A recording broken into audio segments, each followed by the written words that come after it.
We've just sat for lunch here at the Chittakki Homestay just before we check out, and we've got a delicious spread of traditional dishes here cooked by Mr. Sharath and Mrs. Sowmya. So what we have here is a mutton liver fry. Yeah, mutton. There's a tomato goju, there's a nati koli saru, a benne kadbu, some shavige, and what's that dish? Gangalittu. Gangal the hittu.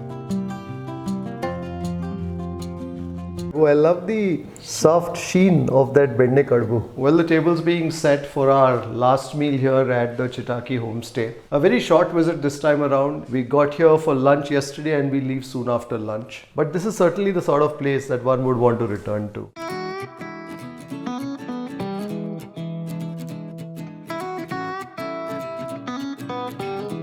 Everything here has been spot on, be it the hospitality of the owners, the food, and I think most importantly the setting. I think that's what makes a huge difference. Just a 5-hour drive from Bengaluru, you can find yourself ensconced in a coffee estate like this. And what's really nice about this setup, the homestay setup, is that it's not designed like a typical commercial homestay. Originally, these were rooms for the guests of the family, and that's the manner in which they've been appointed. And then later on, when they decided to do a homestay a couple of years ago, they've continued in the same fashion.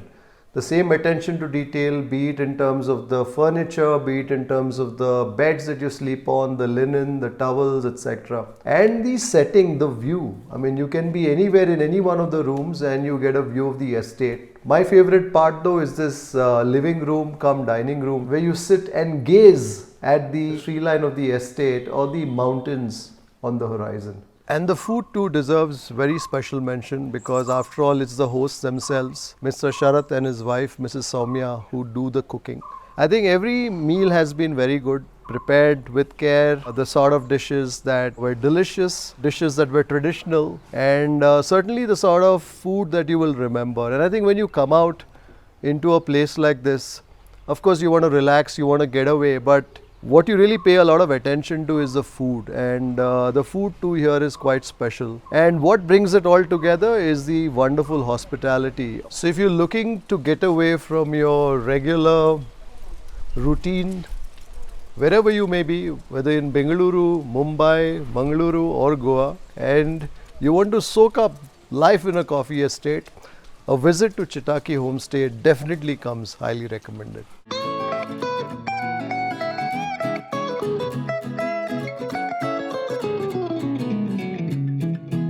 We've just sat for lunch here at the Chittakki Homestay just before we check out, and we've got a delicious spread of traditional dishes here, right? Cooked by Mr. Sharath and Mrs. Sowmya. So what we have here is a mutton liver fry. Yeah, mutton. There's a tomato goju, there's a nati koli saru, a benne kadbu, some shavige, and what's that dish? Gangalittu. Gangal the hittu. Usually this is prepared during festivals. Oh really? Okay. Yeah. All these shavige, kadbu, it's a combination, everything has been prepared. Just not one or two. So this is like a festive uta. Festive uta. So I've seen the kai kadbu. So what is different between the kai kadbu and the benne kadbu? This of course is much smaller. Smoother, it will be smoother. Finer. Finer, yeah. Okay. Yeah, Is there coconut that goes into it? There's coconut into it. So the rice and the coconut that's ground together. And the sheen, the gloss that the... Is because of the butter. So this is what, white butter or... We have cow's milk butter, so that's why there's a slight, creamish yellowish. thing. Yeah. What should we begin with? This may be shavige, you can start. Nati koli saru. Oh, nati koli. Yeah. So this is country chicken. Country chicken. Fantastic. I love the color of the saru. What do you call this? We call it iri. Iri. Iri. So this has more of the green masala. What goes into it? Yeah, pepper. Pepper. There's pepper and chili powder. What does this go with? This is for the vegetarians. You can have. Okay. Maybe we'll have it a little later. We should probably make a beginning with the... I'll put 2 kadbus also, you can have it.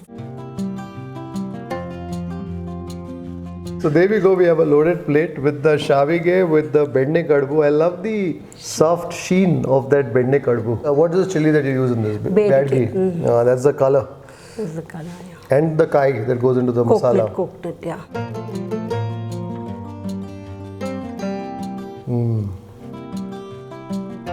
This of course is a nati koli. So if you look at the color of the bird, it won't be like a typical broiler. It will always be a little deeper, quite closer to red meat. Allah. True.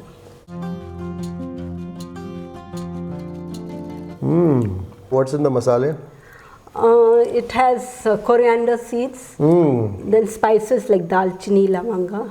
The main thing for us is the chili powder. You know, they go personally and get it done in the mill. This is not chili powder, this is red chilies. Oh, this is red I chilies. fried the red, And then you made grind everything. it. Yeah, made it fresh. With the coconut, the garlic, And ginger. ginger. Very good. Even the quality of the chicken is good. So the meat has a bit of a chew, but it's not too tough. And I also feel that the meat has to have a bit of a chew, because when you chew on it a bit, the flavor of that masala gets released. Otherwise you don't taste it. But as you chew on it 2, 3, 4 times, that slowly releases all those flavors into your mouth. So I think out here you certainly make good use of the chili. Chicken curry is usually with Mudigere chilies, but mutton curry we do use green chilies. Yeah? Yeah. Green chili. Pardon me. It's tough to go bite into a. Well, I said a small prayer before biting into it. When it cracked, I didn't know if it was my teeth or the bone. What's nice about a nati koli is that the dark marrow that you find inside, that's quite tasty. I think next now for that liver that you call the airy chops. Is there plenty of onions that go into this? The base of this? Not really. So what is that sweetness then? It has desiccated coconut. Now I can taste a bit of the heat that comes from the pepper. So the pepper that goes into this is the same pepper that we saw being processed out there.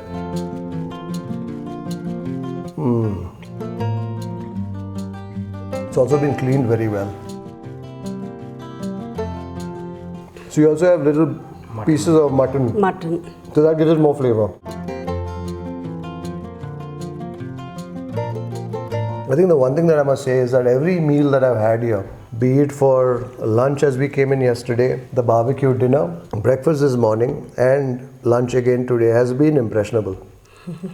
So it's a sort of meal. So let's say if you know somebody, if you have a relative or a friend, and you know they're good cooks, and you eagerly look forward to when you will be invited to dine with them next. Well, that's the sort of emotion that this meal, that all the meals here have evoked. I'm sure the vegetarian dishes too will be equally interesting. Yeah. We tasted the badnekai yesterday. Badnekai, yeah. Then we also tasted the barbecue, of course, the paneer, the mushrooms, and the pineapple. And this morning, star was, of course, the kesa and the hurlikattu. What's nice here is that you are involved in every aspect of running the homestay. We consider them as our personal guests. As your personal guest. I think we should probably taste a bit of the tomato goju. So these are like the fava beans. Fava bean.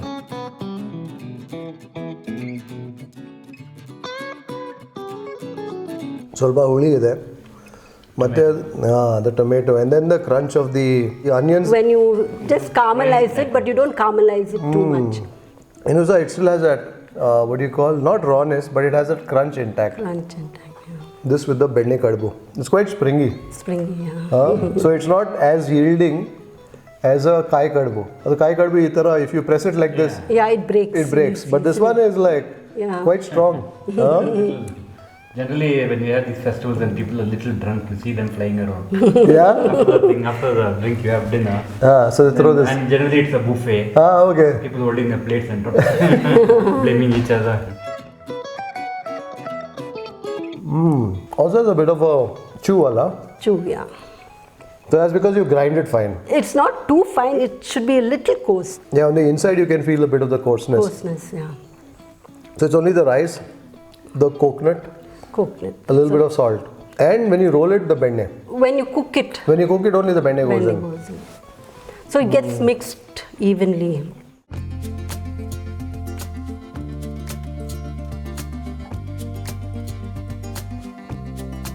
So it is steamed and then fried. Fried. I've never tasted this before.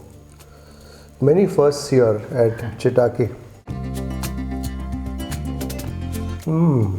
Texture wise, it's almost like a set dosa that breaks quite easily. Solpa curry, thank you. Salpa gashi. Thank you. So this is what you typically would serve a guest? No, not this. The Erie is a little rare. No, they have a request for these items. Yeah. We'll make a Kripal Amanna menu. Oh, really?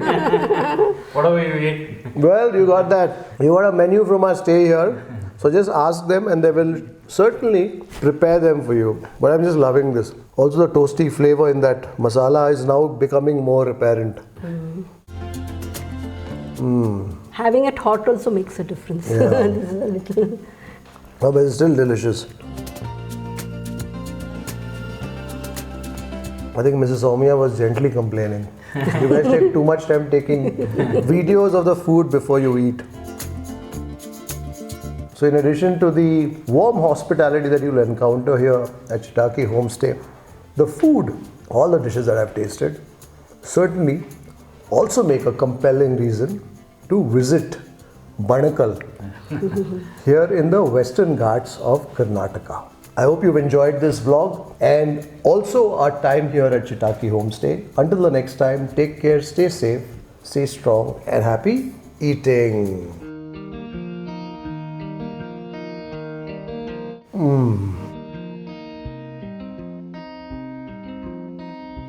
Well, we just said goodbye to our lovely hosts. Very short trip, but enjoyed it thoroughly. Each and every aspect of our experience here. Definitely a place that we're going to revisit.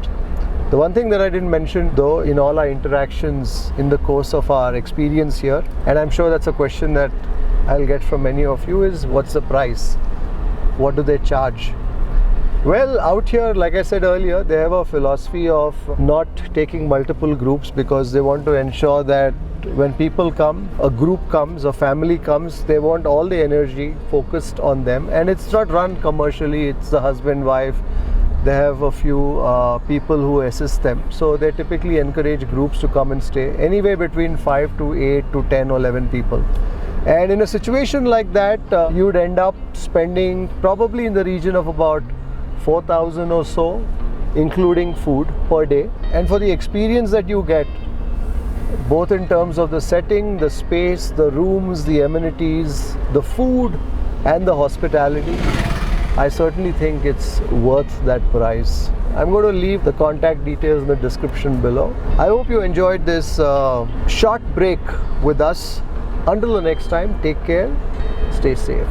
Bye.